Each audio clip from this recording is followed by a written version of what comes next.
So there is no flagpole in Emo, Ontario, Canada. There was a decision of 15,000. I should probably write that, but I'll just do 15K for discrimination against. How do you write the Canadian dollar? Is it a maple leaf? $15,000 Canadian, I would imagine.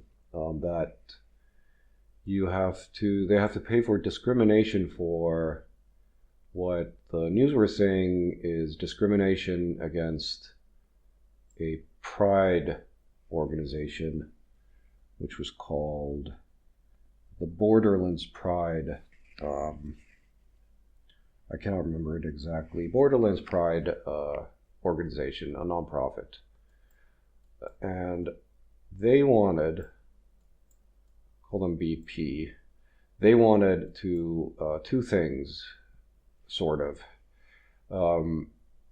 To establish a Pride Month, and then on a week of their choosing, fly the rainbow flag for a week in Emo, Ontario. And so they have a council with a mayor and like 3 people. So these numbers and the slight details might be off because I don't remember everything in the world, but they found they voted for it. I think it was 3-2 against the motion. So they didn't want to do the Pride Month. But the issue was that it's a small town of what they said was my writing is too bad, but that's a 1, that's a 3, that's a 3, and that's a 0. So there's around 1,300 people in that town, and they have a small council, and it's sort of, I wouldn't call it an irrelevant place, but on like global standing, it's not really that important. So whatever they do doesn't really affect much. It doesn't really affect international or national law. So if the council decides something, and let's say that even if it is unlawful somehow and not like a huge way, it should be fixed, I guess, but it doesn't really matter that much because according to the court notes and the document, they sort of did things not bad, not wrong, but in a way that you would assume that a town this small is sort of going to handle their business. So they don't really get much requests and stuff. And if I understood correctly, they all, like the council members, 1 mayor, 4 council members, they have jobs outside this. So it's like they get stuff done if necessary. So 10K of this comes from the town itself, and then 5K comes from the mayor of that town. And the reason the mayor has to pay a little bit is because he's the reason, his comment is the reason that this discrimination act went through. So if he hadn't said one thing, this whole thing would not be a problem, according to the court documents. So he said they voted for it, and they didn't have a separate vote for the flag because they do not have a flagpole, which is, I think, is sort of one of those things where the council is like, we don't have a flagpole, so whatever, let's just ignore that. I don't exactly know what happened, but that was mentioned in the court documents that we don't have a flagpole, so let's just vote on the Pride Month. And then the other council members who voted no, of which there were two, so the mayor plus the council members equals 3 votes. And the other 2 members were found or not found to be discriminatory in their voting. So they voted no. And one of them said that they can put the flag for a vote when they have like a flag commission later, but they never did. But it's one of those things. And this all happened in 2020, by the way, just for the sake of knowing more. And the one of the council members said that, it's against his faith, but he said that it's not like that he represents the entire community and not just himself or his faith. So his choices were found to not be discriminatory, and the same goes with the other council member.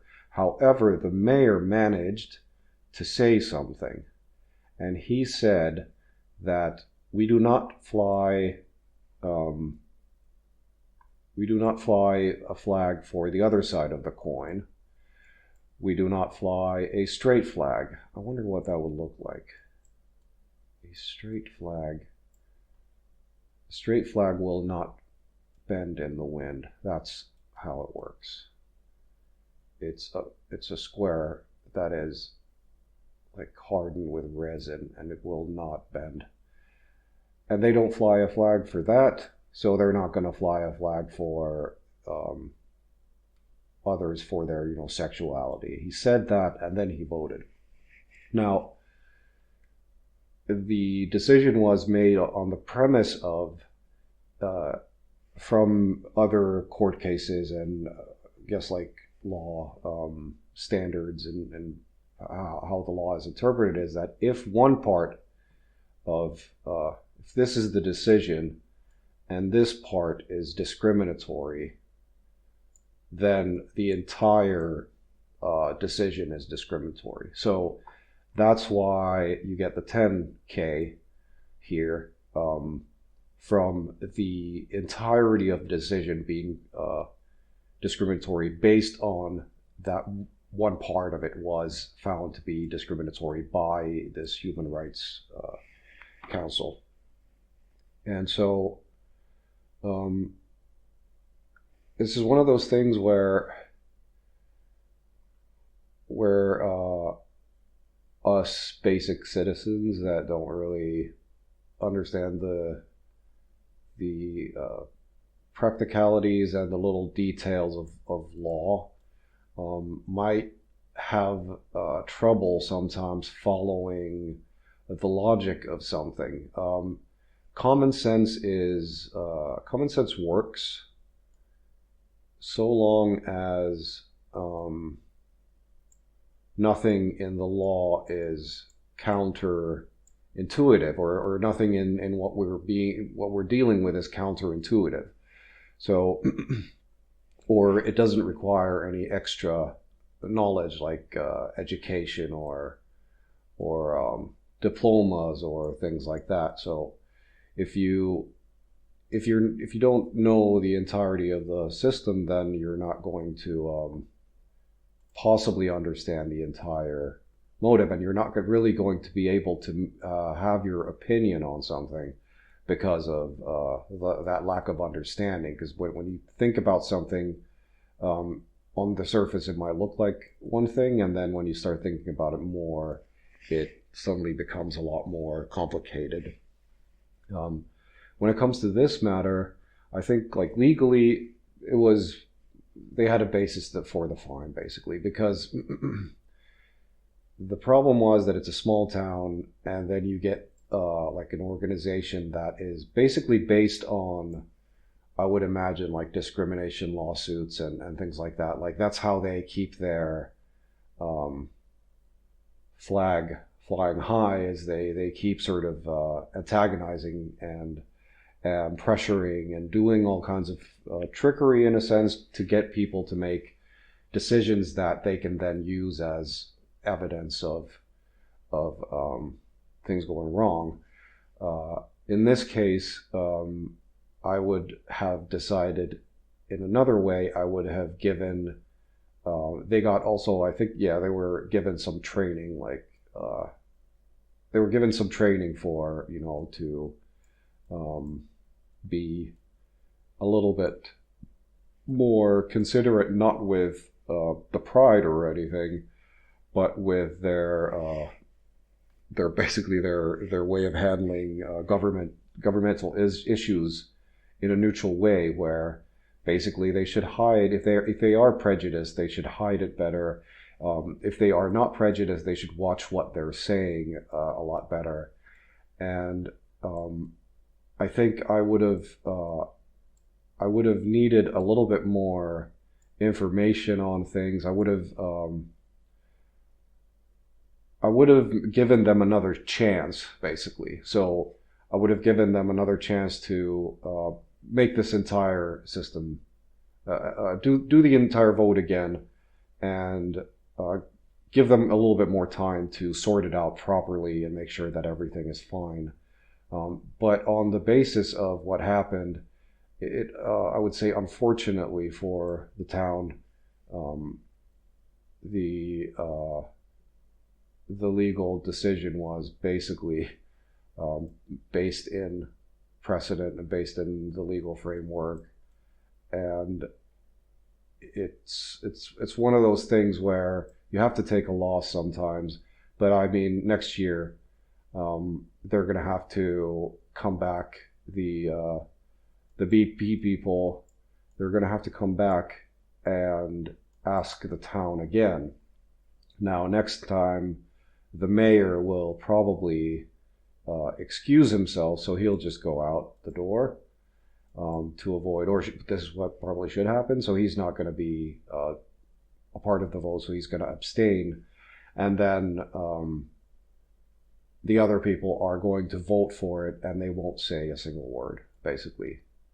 And before that happens, it's going to be a year of talking amongst 1,300 people, and they will probably make their voices heard, and they will get it right next time. So the representatives of the town will do everything by the book, and that's what happens. So this is what happens when big city lawyer types come and start picking on a little town that sort of just exists and does their stuff.